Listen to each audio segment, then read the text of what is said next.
William gets to meet my favorite student.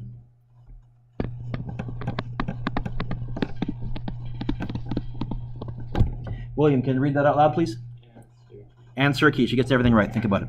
Here we go. Number 1, mark your own. Somebody will get the joke eventually.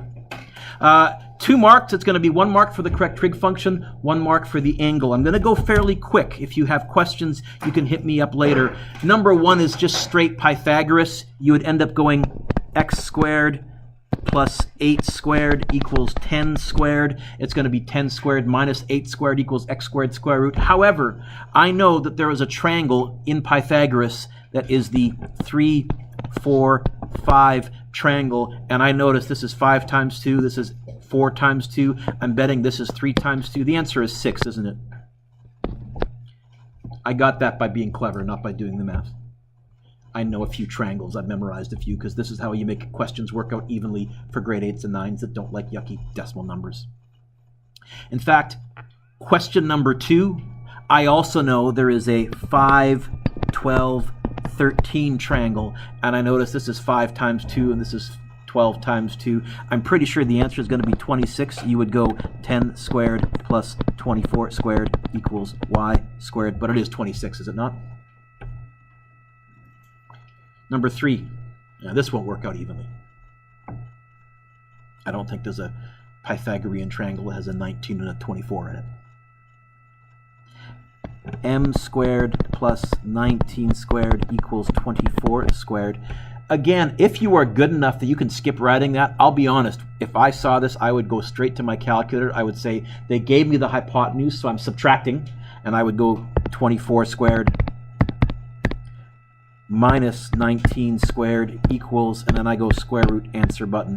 I find that's faster than trying to do a big square root inside brackets. However, William, you have one of the newer Casios. When you hit square root, does it kind of do an automatic extending the line over what you're typing and put a little square root inside a bracket? So you can get it, you can take some shortcuts. I haven't yet found a free virtual calculator that has that OS in it, so I have to do it the old-fashioned way. 14, let's go to 3 sig figs, 14.7.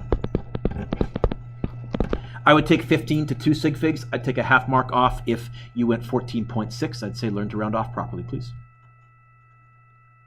For all of these, 2 out of 2 if you got the right answer. Otherwise, I'd probably give you 1 mark if you had a line of work and then 1 mark for the answer.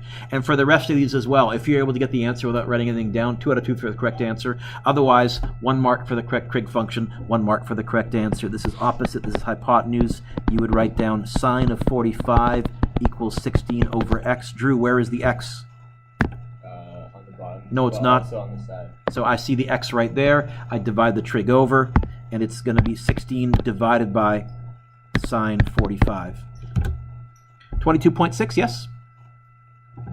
2 marks for that. 1 mark for the trig function, 1 mark for the answer, but if you got the right answer, it's 2 out of 2. I'll stop repeating that now. Here's my angle. Opposite, adjacent, tan. What always goes next to the trig function? The angle. They gave it to me this time. Again, the y is on the bottom, so it's going to be 19 divided by tan 62. 10.1. Also, I looked at this. That looks about right. I will usually try and draw my diagrams roughly to scale. In other words, 62 degrees is bigger than 45. And if I do that, I notice y looks shorter than 19. I should get an answer smaller than 19. If I didn't, I've probably done something wonky. 10.1.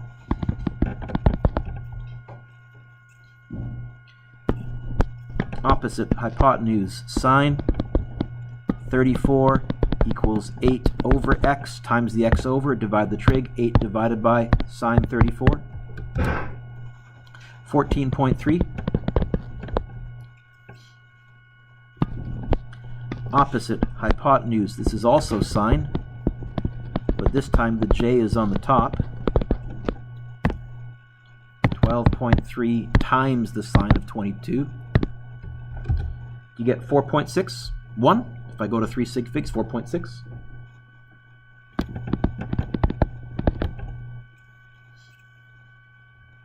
Hypotenuse, adjacent. And Drew, I think you were away for these lessons. You'll notice I don't bother labeling the side that's blank, because if I put an O there, haven't I just made it more confusing? Because now I have to say, oh, don't use the O! Well, Why not just not bother putting it there in the first place? It's less confusing. Oh, I sinned. I didn't sign. I sinned. I didn't write this at the top of the page, did I? I really should have. Cos 36 x over 19. So 19 times cos 36. You can play around on your calculator. On my calculator, I don't actually need to hit the times between the 9 and the cos, and I'm lazy enough, Johnny, that I will play around with that. Can I save myself a keystroke? Oh, heck yeah, then I'm in. So again, figure out how your calculator's OS works. 15.4.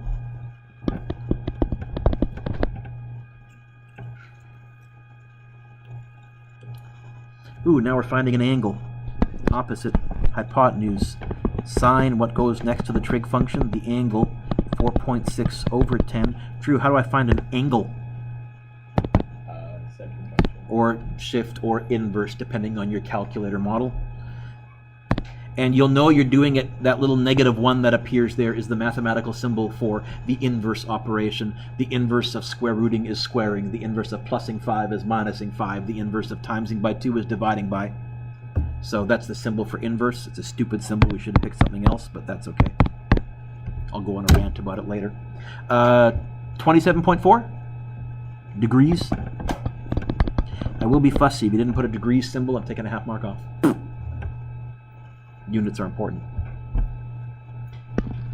Adjacent hypotenuse cos theta equals 9.1 over 14. There are some built-in error checks. What if you labeled this wrong? What if you called the 14 adjacent and the 9.1 hypotenuse? If you try going shift cos of 14 divided by 9.1, you're going to get an error because you're telling your calculator, I built a triangle where the hypotenuse is the short side. What triangle did it come from?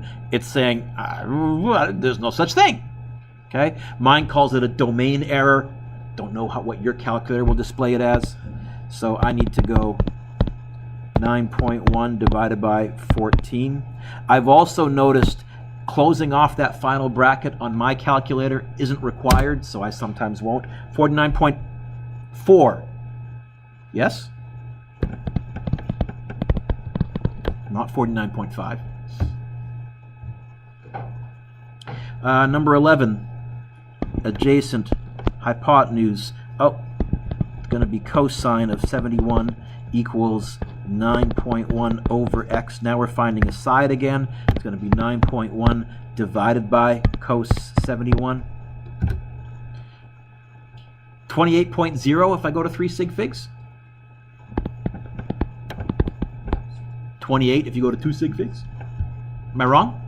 Yeah, I mean, just like I used tan, I got the same answer. Which one? For number 11. Number 11? Yeah, that's weird. No, it can't be tangent. I mean, I wrote down tangent, I don't know. I'm wondering if you wrote tan and hit cos on your calculator. Probably. But if you try it with tangent, you'll get something totally different. Yeah. Watch.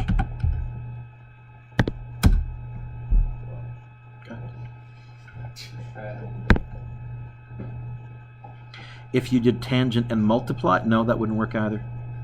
No, yeah, I'm pretty sure I just changed it. It's alright. Okay. So I would take 1 mark off for the wrong trig function, but give you 1 mark for the correct answer. Alright. Opposite, adjacent. This one's tangent. That's a Greek letter beta. 9 over 4. It's going to be bigger than 45 degrees. 66.0. 66 degrees. Number 15, opposite, adjacent, also tan.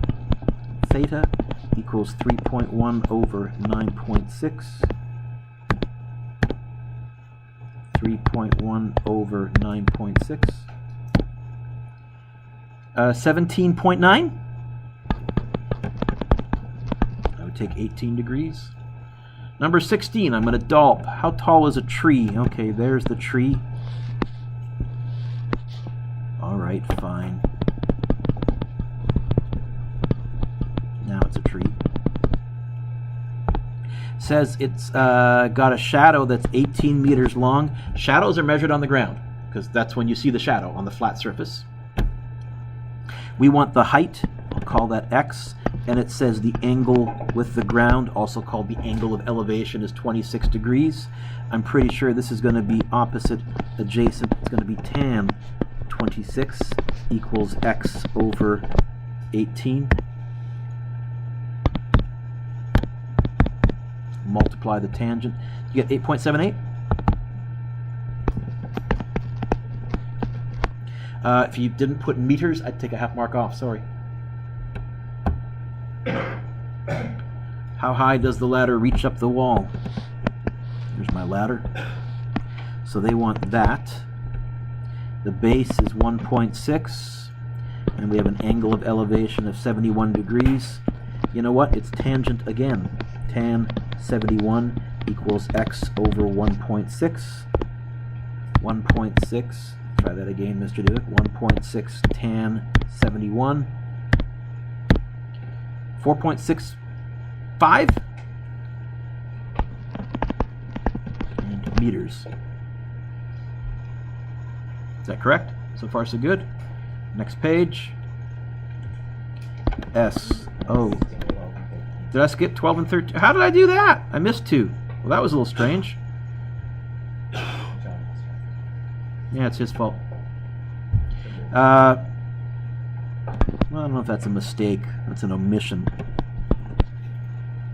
Sine 68 equals 6.4 over y. So it's going to be 6.4 divided by sine 68. 6.90 units.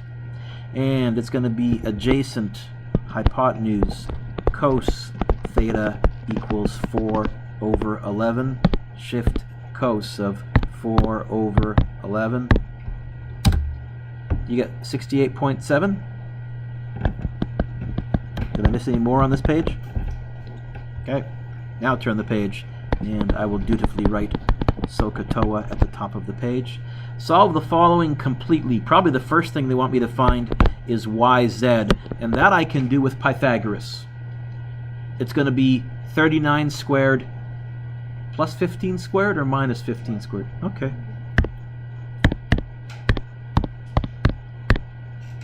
Square root of that. Oh, this is going to work out evenly. 36. This is the 15, 36, 39 triangle. And then angle X. That's my angle right there. Adjacent hypotenuse. That's going to be cosine of X equals adjacent over hypotenuse.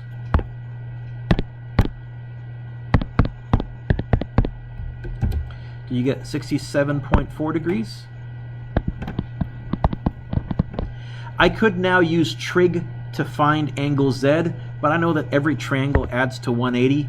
And in fact, I know that I've used up 90. So if I have my calculator go 90 minus answer button, I'm pretty sure the other one is 22.6 degrees. I don't care how you got that one.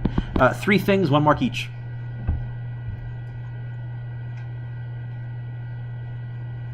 $19, I guess I'll go across here. What do you want me to find first? XY. Okay. That's going to be opposite and hypotenuse. That's going to be sine 31 equals XY over 19. And so XY is going to be 19 sine 31. I get 9.79 if I round off properly. I could now use Pythagoras to find YZ. I'm going to use trig because this is adjacent over hypotenuse. I get almost the exact same equation. I get cos 31 equals YZ over 19. Those of you that have the Casios, I think if you up arrow, that brings back your previous line. On the TIs, it's second function enter. See, I'm so lazy, I know all I need to do is change that sign to a cos, and I've got the answer. It is 16.3, yeah? And you'd get that if you used Pythagoras as well. And then angle X I can do in my head, 59, no, yeah, 59 degrees? 90 minus 31. Ladder is leaning against the wall. Draw a picture. There's my ladder leaning against a wall. Says the angle of elevation is 68 degrees. The height is 2.6. And they want the, how long is the ladder? I'll put the x there. Oh, opposite hypotenuse, it's going to be sine 68 equals 2.6 over x. So it's going to be 2.6 divided by sine 68. Let's try that again, Mr. Dueck. Sine 68. You get 2.8? 2.80. And that was meters. And then the bonus question. Find side AB. I can't. What I can find using this triangle, I can find that side. And then using that triangle, I can find that side. So in this bottom triangle, that's adjacent, that's hypotenuse. I'm going to get cosine of 28 equals 22 over AC. AC is going to end up being 22 divided by cos 28. Going to make it, Maddie? Good yawn? 24.9. Now, in this top triangle, I'll do it in blue. Now this is no longer hypotenuse. If this is my angle, this is now opposite. This is hypotenuse. So it's going to be sine of 72 equals AC. All right, 24.9. But Victor, I'm going to use my answer button because it's more accurate and less writing. Over AB. The AB's on the bottom. I'll times it over, divide the trig function. I'll get this answer here divided by sine 72. And I think you find 26.2. That gets you 2 bonus marks, 22.6. 26.2 I think is what I said, isn't it? Yeah. 26.2. That gets you 2 bonus marks, so it's possible for you to get 46 out of 44. Make sure your names are on them. Rounding mistake for question number 10. Let me just double check. It's shift cos 9.1 divided by 14. You know what? It is 49.5, Mr. Dueck. So if I botch that, sorry. 49.5. Oops. Thank you, Mateo. Anybody else? Okay. Pause the video again. Those of you who are nerdy like me might notice this says Lesson 2. Lesson 1 used to be a review of trig. What I did with you over 4 classes, I used to do in 1 class because the kids have seen it all before. We're going to introduce you today to an entirely new sub-branch of mathematics, vector mathematics. What's 5 plus 5? Not always 10. And not always 0 if one is positive and one is negative. What we're going to talk about is adding directions. How do we add south plus east? I can figure out how to add north plus south. I would let one be positive, one be negative, and I could figure that out okay. And I snuck that in Physics 11 last year. But how do we add east plus south? Recall, in physics, all measured quantities are either, I'm looking for what begins with an S and begins with a V. Scalars or vectors. This year especially, it's going to be very important whether something is a scalar or a vector. Anytime that I introduce a new concept to you this year, the first thing I'm going to give you is its symbol. What letter do we use, or Greek letter do we use for it? Second thing I'm going to give you is its units.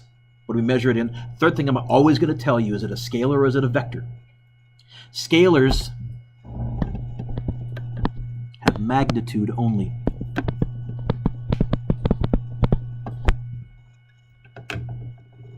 Put your pencils down, look up. Vectors have both. I usually write magnitude and direction, but yeah. They have magnitude, they have a size, but just as important, they have a direction. Scalars have no direction, much like your futures. Vectors have magnitude and direction. Patrick the puppy goes wandering around his neighborhood as seen below. So it looks like he starts here, stops there, stops there, stops there, stops there, stops there, and finally ends up by the car. Notice that a series of arrows drawn on the map of a physics teacher's front lawn. Each arrow shows the magnitude, the size, and the direction of a series of successive trips made by Patrick the puppy. These arrows that show both magnitude and direction of the displacements are called vectors. When Patrick reaches the final spot, the car, how far has he walked since he left the porch? It depends on what you mean by how far. If you're just asking for the distance is that trip there. The distance we would calculate by going 3 plus 2 plus 4 plus 4 plus 2 plus 4, which is what? 5 and 8 is 13, and 6 is 19? Yes? No? Double check me. I think it's 19. Nina thinks something different, so I could be wrong. You think it's 19? I think so too. What about the displacement? The displacement only asks, what's the change in final position compared to the original position? The displacement would be this right here, which I can draw like that. This is the displacement. We symbolize vectors with a capital, or sorry, with an arrow above them. Now, if I want to figure out how big this is, if you look at the path, I think this is 4 meters long, and this is 3 meters long, is it not? And so we could figure out the magnitude by using Pythagoras. I think if you go 3 squared plus 4 squared equals, you'll get 25 squared, 5. I think the magnitude is 5 meters, but a vector has to have a direction. To symbolize the direction, we do an at symbol, and the direction would be this angle right there, that angle theta. How could I figure out how big that angle is? I can use trig. That 3, opposite, adjacent, or hypotenuse. That 4.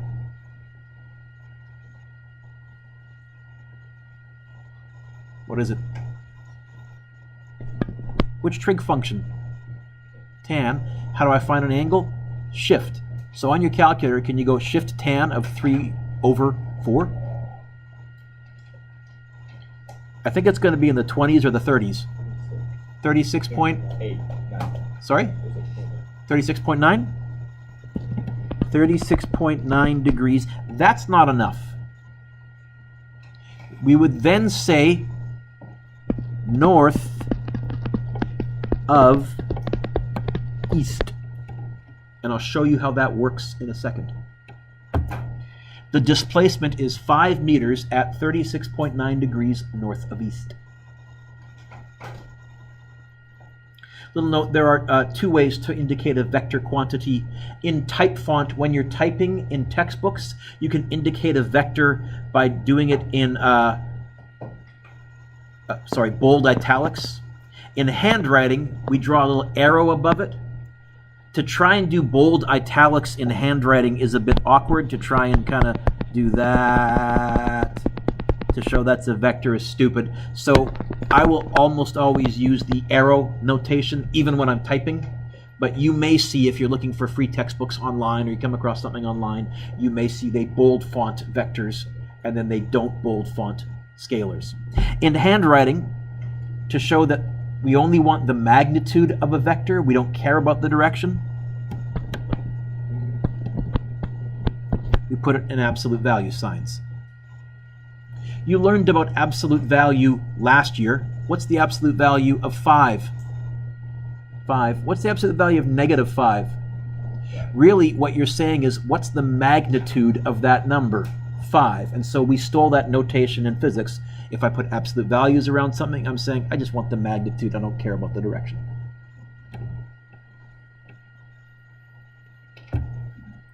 If you add 3 kilograms of sugar to 2 kilograms of sugar, you have 5 kilograms of sugar. If you add 3 liters to 2 liters, you have 5 liters. Masses and volumes are added together by the rules of ordinary arithmetic. Mass and volume are scalar quantities. Scalars have magnitude, but they have no direction, much like your other scalar quantities. Anybody remember some scalars from last year? Things that you learned that last year were scalars. Yeah. Time. But I watched Star Trek once, and they went backwards. No, time is a scalar. It has no direction. What else? What else was a scalar from last year? Distance.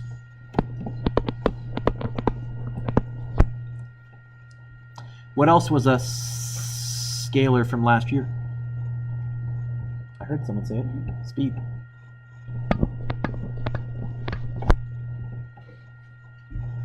What else? One of the ones that was a scalar we finished the year with begins letter E. Energy. Work and energy are scalars. They have no direction. If you were to add a 3-meter displacement to a 2-meter displacement, they may add up to 5, like in this first picture. They may add up to 1 if you go 3 meters forward and 2 meters backwards. And they can add up to every single value in between 1 and 5. In figure 5.3, in this bottom picture, we added these 2 vectors together by the rule for vector addition. And I'll give you that rule in a second. The resultant displacement depends on the directions of the vectors as well as their magnitudes. What were some other vectors you learned last year? I'll give you a hint. What were some other vectors? Velocity is a vector and speed is a scalar. If I was a good teacher, Nina, I'd have a dumb way for you to remember that, but I can't come up with anything, so you have to make up something on your own because I suck. What else was a vector? Acceleration was. Makes a difference whether you're accelerating forwards or backwards. What else?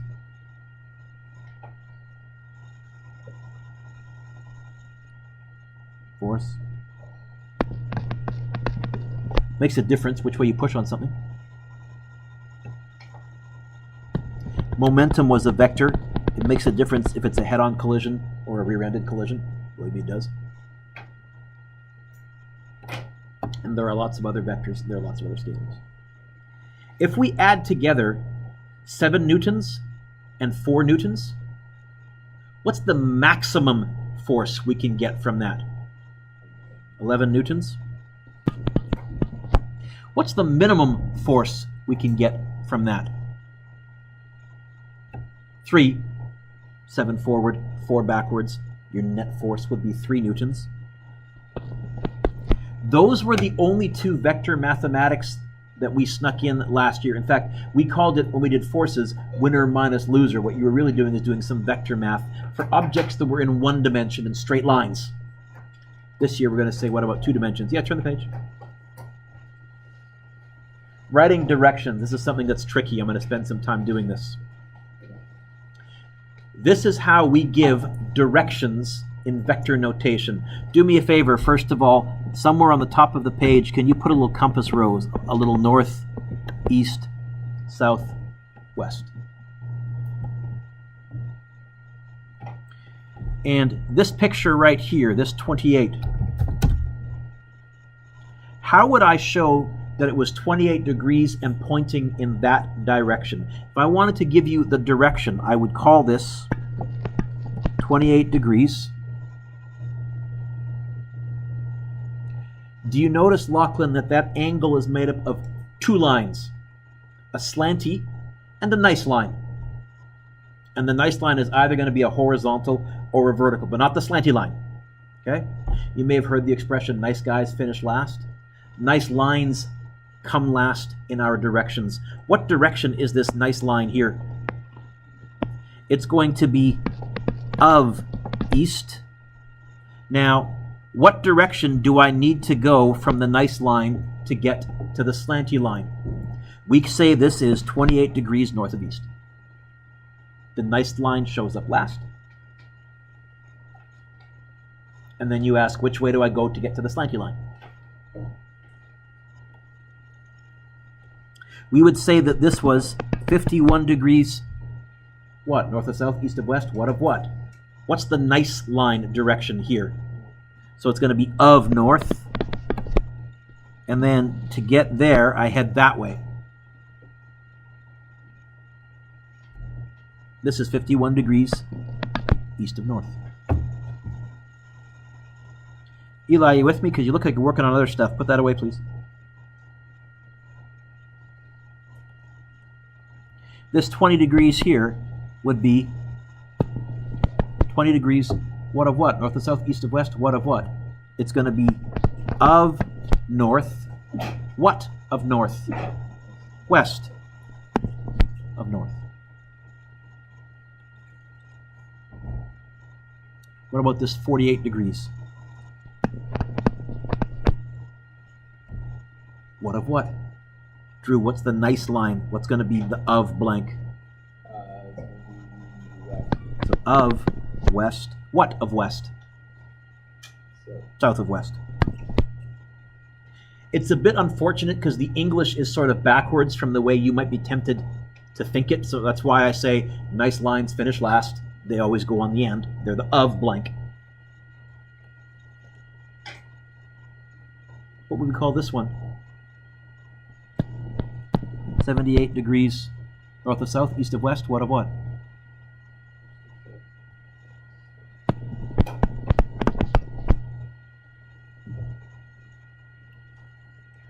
$52 degrees.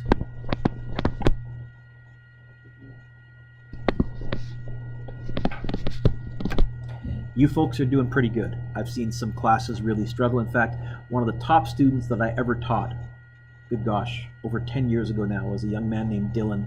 He was our valedictorian. He was the provincially recognized basketball player. He won the Governor General's Award. He had the highest GPA in grade 12. Brilliant kid. He could not wrap his brain around this. So what he actually did is he memorized all 16 different combinations. He asked me to draw out south of west, south of east, north of west, north of east, east of north, east, and he memorized them all. That'll work. And if you're in a pinch, I can walk you through that, but it's much nicer to wrap your brain around this notation. It turns out actually each of these can be written in two ways. Go back to the first one. How big is that angle right there?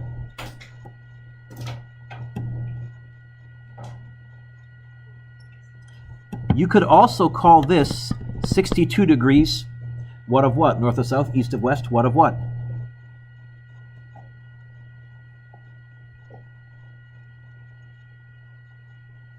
East of north. What that means, by the way, in my answer keys, you'll almost always, Nina, see two answers next to the angles. Start out going north, Nina, and then go east of north. How big is this angle right here? 39 degrees? Yeah, 90 minus 51. You could also have called that arrow, instead of 51 degrees east of north, you could have called it 39 degrees what of what? North of east. Mr. Dueck, I'm noticing that that letter ends up there and that letter ends up there. Yeah, because they're complementary angles. 20 degrees west of north is the same as 70 degrees what of what? North of west. Start out going west and then go north of west. It all depends on which line you choose to draw first when you're doing your diagrams. Some people will draw this line first. Some people draw that line first. I will accept both answers, and you'll just notice in my answer key for the angles, I'll have one angle and then I'll have its complement, and switching the directions around. What's another way to write 48 degrees south of west? 42 degrees west of south. Each of these can be written in two different ways. Which one's correct? Yes. Both are. I'll take them both. So you okay with the labeling? Let's put everything together. How do you add vectors? In one dimension, we snuck that in last year. What's 5 meters east plus 3 meters east? Drew?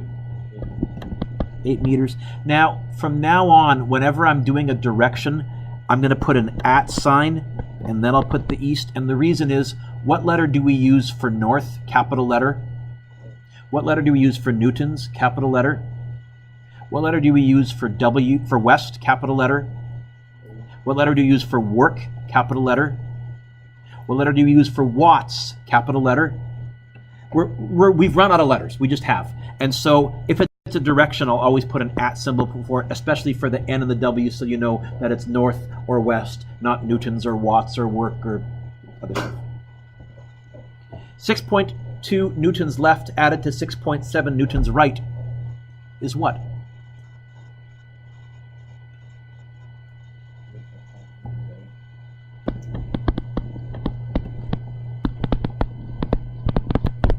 And here, you sort of use that winner minus loser trick. What you really did is you said, I'll let one way be positive and one way be negative, and when in doubt, let the bigger number be positive because it makes the math easier. This third vector represents the sum of the first two vectors, and it has a fancy name.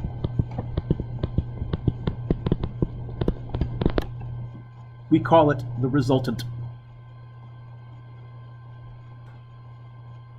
So one dimension we did last year, let one would be positive and one would be negative and add them up. Or subtract them if they're negative technically. What if they're in two dimensions? Well, we represent vectors with arrows. One way of adding vectors would be to very, very carefully draw them to scale using graph paper and a ruler and a protractor and then measure your answer. So we could ask something like this. John travels 5 kilometers west, and then he travels 8 kilometers north. What's his displacement? We could draw a scale diagram and measure it. Or better yet, we could use trig. This is in a box, and in bold font, you want to put a star next to it. This is the key idea, one of the key ideas for the year. To add two vectors, we draw them tip to tail. Tip to tail. If I want to add two vectors, Mateo, how do I draw them? If I want to add two vectors, Maddie, how do I draw them? If I want to add two vectors together, how do I draw them, Dylan? If I want to add two vectors together, Thomas, how do I draw them? How do I add two vectors together? Draw them tip to tail. And I'll show you what that means in a second. The resultant, I'll use the variable they gave me, or if they didn't give me a variable, I'll use R for resultant, is the line from the tail of the first to the tip of the second. It looks kind of like this. Here's an app. Here's a vector. And here's another vector. If I want to add them together, if I want to see what I would get if those are combined, see the tip right there? See the tail right there? I do that. And the resultant is from the tail of the first to the tip of the second. Now, this triangle here doesn't have a right angle in it. That makes this more difficult. We'll touch on those a little bit, but this year, 99% of the time, we'll be dealing with right-angled triangles.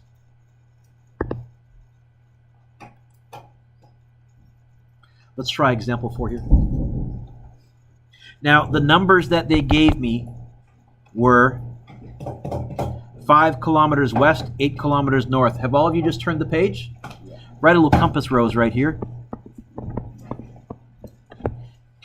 You might want to write SOHCAHTOA on the top of the page as well. So if you need to write SOHCAHTOA at the top of the page, you can as well. What does DALP stand for? Okay, so the first vector they gave us was 5 kilometers west. We're going to write out, first of all, 5 kilometers at west plus, and the second vector was 8 kilometers at north. Write that down.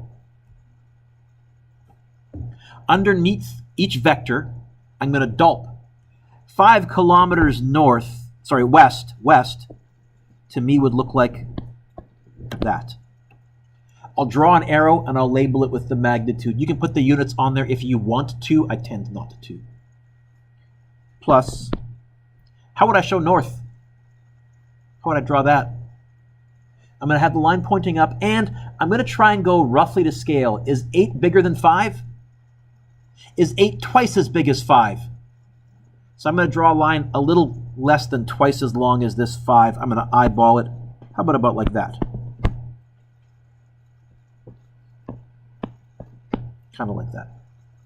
I'm going to put an equal sign. Now, this is the first time you've ever added pictures, but this is an equation. This is vector math. That plus that equals, how do I add 2 vectors together? Draw them. So it's going to look like this. Watch, watch, watch, watch, watch, watch, watch, watch, watch, watch, watch, watch. Eli, watch. James, watch. When I say watch 10 times in a row, you better be watching. Tip to tail looks like this. I draw the 5. And then here's the tip. The tail of the next one goes right there. There's the 8. And the resultant goes from the tail of the first to the tip of the second. Draw that. And some of your eyes are lighting up because you're realizing, oh, trig. I'm going to call this vector here, I'll use a letter D for displacement. It's the resultant. How could I figure out the magnitude of that D? Looking for a word that begins with the letter P. Pythagoras, do you feel comfortable doing it on your calculator right now? It's going to be, I think, 8 squared plus 5 squared equals square root. 9 point. Give it to me at 3 sig figs, please.